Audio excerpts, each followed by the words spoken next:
କୁନି ଟୁନାକୁ କହିଲା, ମୁଁ ତମକୁ ବହୁତ ଭଲ ପାଏ। ଟୁନା କହିଲା, ଆରେ ମତେ ଭଲ ପାଉଛ, ମୁଁ ତମକୁ କିନ୍ତୁ ଭଲ ପାଉନି, କାହିଁକି ନା ମୋର କେହି ଦୁନିଆରେ ନାହାନ୍ତି। ଏହା ଶୁଣି କୁନିର ଆଖିରୁ ଲୁହ ଝରିଗଲା। ତମର କେହି ନଥିଲେ କଣ ହେଲା, ମୁଁ ତ ତମ ପାଇଁ ଅଛି ନା। ଏହା ଶୁଣି କୁନି ଟୁନା ଦି ଜଣଙ୍କ କାନ୍ଦିଲେ।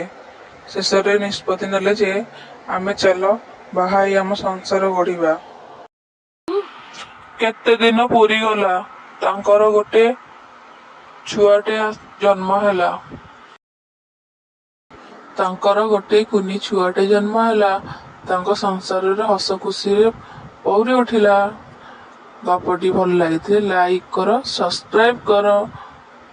ମୋ ଚ୍ୟାନେଲକୁ ସବସ୍କ୍ରାଇବ।